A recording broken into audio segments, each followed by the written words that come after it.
ৰাইজে আটক কৰিলে বন বিষয়াসহ বনকৰ্মীক।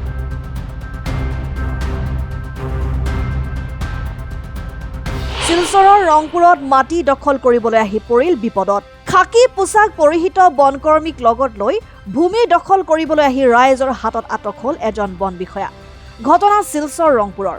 শনিবাৰে নিশা কেইবাজনো খাকী পোছাক পৰিহিত বনকৰ্মীক লগত লৈ ৰংপুৰৰ এডোখৰ ভূমি দখল কৰিবলৈ আহি বিপদত পৰিল কাছাৰ বন বিভাগত কৰ্মৰত ফকৰুল বৰভূঞা নামৰ এজন বন বিষয়া। অভিযোগ মতে স্থানীয় ৰিয়াজ চৌধুৰী নামৰ এগৰাকী ব্যক্তিৰ ভূমি দখল কৰিবলৈ আহিছিল বন বিষয়াজন। ৰিয়াজ কৰ্মসূত্ৰে লংকাত থাকে। তেওঁ শিলচৰ ৰংপুৰত বাসগৃহসহ কেইবা বিঘা ভূমি আছে। এই ভূমি চোৱা চিতাৰ বাবে তাতে তেওঁৰ ভাতৃ শ্বাহজাহান চৌধুৰী দীৰ্ঘদিনৰ পৰা আছে।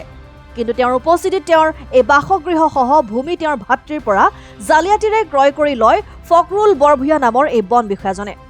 শনিবাৰে এই ভূমিত খাকী পোছাক পৰিহিত কেইবাজনো লোকক লৈ হঠাৎ প্ৰৱেশ কৰি এই ভূমি দখল কৰাৰ চেষ্টা চলায় বন বিষয়াজনে। এই অভিযোগ কৰে ৰিয়াজ চৌধুৰীয়ে।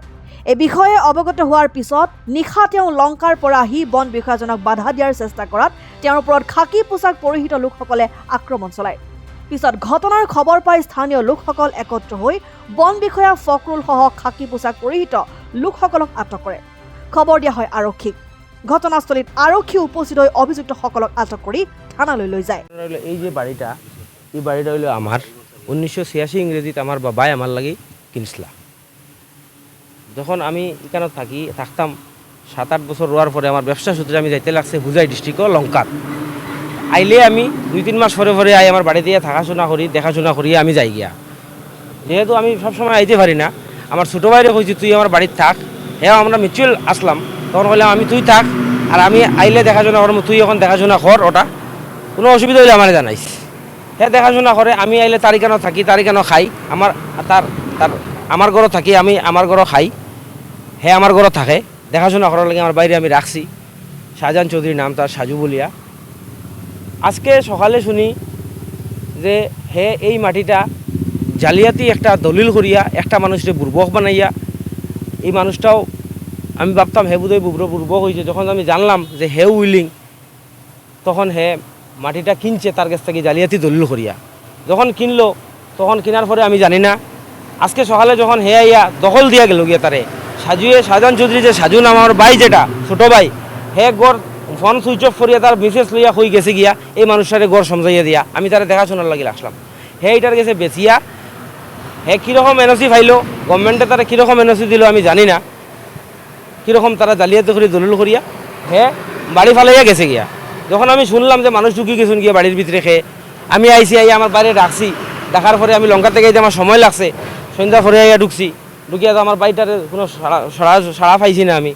তখন আমি সাইড দিয়ে দেখছি ভিতরে আরও খেয়ে মানুষ পুলিশ লইয়া, পুলিশ মানে খাকি ড্রেস লাগাইল, খেয়ে এরা জানি না আমি।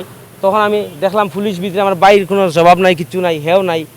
যখন আমি ঢুকলাম ভিতরে, ঢুকতে চাইছি, তখন তারা গেটটা খুলছে না। দেখছি আমি ভিতরে তারা আটাআটি করে, আমি ডাকি আর তারা গেট খোলার লাগে খুলছে না। তখন সাইডের একটা বেড়া ভাঙিয়ে আমি ঢুকি আমার বাই পাইছি না। তখন তারা আমি তারাটা কইছি, তারা দেখছি লাঠি লইয়া বাড়াইছেন আমার মারতা। তখন আমি ভাবছি তো আমার বাইরে মারি লাইছেন মনে হয়। তখন আমি গিয়া বাইরে খুঁজিয়া পাইছি না। তখন তারা কইছেন না, আমরা তোমার বাইরে জমিন বেশি হয়ে গেছে গিয়া, আমরা দখল দিয়া গেছি। তখন বুঝলাম যে আমার ভাই আমার লগে প্রতারণা করছে। এখন পর্যন্ত আমার ভাই আমার লগে কোনো যোগাযোগ নাই। যখন আইয়া ঢুকছি, তখন তারা আমার ধরতা লাঠি চাঠি লইয়া বাড়িয়েছেন। তখন আশপাশর আমি তো এখানেরও ছেলে, এখানেও বড় হয়েছি, এখানেও থাকতাম 2-4 বছর, 10-12 বছর থেকে আমি তাকে হুজাই আই। 2-3 মাস পরে সবর লোকে দেখা হয়, সবর লোকে মিলাপ্রীতি আমার আছে। এরপরে তারা যখন আশপাশর মানুষ চিল্লি শুনলা, তখন আই আমার জিজ্ঞাসন কিতা হয়েছে। যখন জিজ্ঞাসন, তারা দেখছেন আমারে যা জিগাই দিয়ে এরা লাঠি লুটিলে বাড়িয়েছেন, এরা মারধরা করতা, এরারে মারধর করছই না কিছু। তখন আমারে তারা বাসাই দিয়ে এরারে আটকাইছেন, তারা মারছেন, আমারও মারছেন। তখন আটকাইতে গিয়ে পুলিশে শুনছে, থানাত রংপুর আউটপোস্ট 2 আমারও বাইটারে মারছেন তারা বহুত বেশিও। তখন হ্যাঁ আমার বাসাইতে গেছিলো, চৌকুক ফুলাই লইছিল আমার বাইর। যখন রংপুর থানায় হাল্লা চিল্লা শুনছে, তখন রংপুর থানা আইসে, আইয়া দুপক্ষরে তারারে এবং আমারে দুজনরে কইছি তোমরা থানা তাও, থানাত বইয়ে জিনিসটা মায়ের করে লাভ নাই, থানা তাও, নাইলে আমরা উঠাই নিমু, তোমরা অ্যারেস্ট করবো, লক আপ করবো। তখন আমি আইন অমান্য করছি না, আমি থানার লগে গেছি থানাত, তারারেও থানায় জবরদস্তি লইয়া গেছে। কেন নিয়ে আনলে বুয়াইয়া থানায় কইছে যে ওটা সিভিল সুটের ব্যাপার, দেওয়ানি কেসের ব্যাপার, মাটির ব্যাপার, এটা কোর্টে দেখবো। সিভিল সুট করো তোমরা, যদি তোমরা যার মাটি হইব তে ফাইবাই, আর এখন বর্তমানে কোনো হুলস্থুল করিও না, আইন অমান্য করিও না, সমাজের কথা মাথা নত করি মানিয়া নিছি। যেহেতু আমি আজকে এখনও পর্যন্ত কোনো হুলস্থুল করিয়ার না, আমি এই পজিশনে এখন আসি। আমি পুলিশের দিকে চাইয়া পুলিশের ড্রেস লাগাই আইছে। কোন ধরনের পুলিশ তারা, কীরকম পুলিশ আমি কিছু জানি না। তারা 2 জন আছিল এরার লগে, হ্যাঁ, যারা দখল করছে জোরজবস্তি আমার মাটি এরার লগে আছিল পুলিশ খাকি পোশাক গাইল। এটা আইনে তদন্ত করো কি পুলিশগুলাকে আইনে পুলিশের যদি খেরোর সিকিউরিটি দিয়ে দেবার লাগি হয়, তো হে তো মানুষের দখল মাটি দখল করার ই অধিকার নাই পুলিশের। তার নাম ফখরুল ইসলাম বড়বইয়া না লস্কর খিতা বড়বইয়া, আর তার মিসেসের নাম পারভিন সুলতানা বড়বইয়া। তার মিসেসের নামে জমিন কিনছে পারভিন সুলতানা বড়বইয়ার নামে।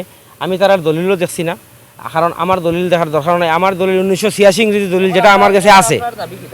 আমার দাবি হইল আমি আইনের কাছে চাই ওটাও আইনে আমারে সুব্যবস্থা দেওক, আইনে আমারে একটা ব্যবস্থা দেওক, যাতে আমি আমার বাড়িত আমার বউ পরিবার লইয়া ফ্যামিলি লইয়া থাকতে পারি আমার ঘরে।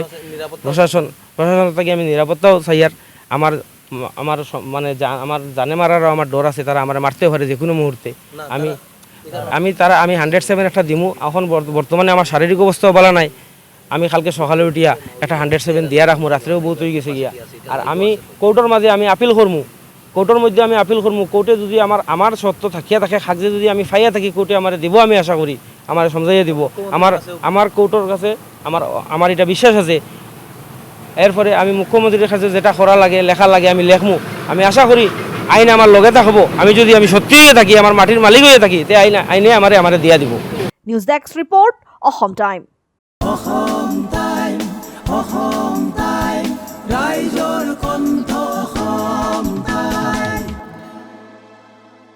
আপোনাৰ প্ৰিয় চহৰ নলবাৰীত নিজাববীয়াকৈ বসবাস কৰাৰ সপোন আছে নেকি? চহৰৰ মাজমজিয়াত মাটি কিনি ঘৰ সাজি লোৱাৰ সমস্যাই দেখা দিছে নেকি? সেই সমস্যা এতিয়া আৰু নাই। চহৰৰ মাজমজিয়াত মাটি নিকিনাকৈ নিজে ঘৰ নসজোৱাকৈ এটা বিলাসী ঘৰৰ গৰাকী হ'ব পাৰিব আপুনি। নলবাৰীত প্ৰথমবাৰৰ বাবে সেই সুবিধা আহিছে। নলবাৰীত প্ৰথমটো ৰেৰাৰ দ্বাৰা অনুমোদিত আটকধুনীয়া এপাৰ্টমেণ্ট এতিয়া চহৰৰ গোপাল বজাৰত নিৰ্মাণ হৈ উঠিছে। আটকধুনীয়া আহল বহল এপাৰ্টমেণ্ট তীৰ্থদ্বীপ এনক্লেভ।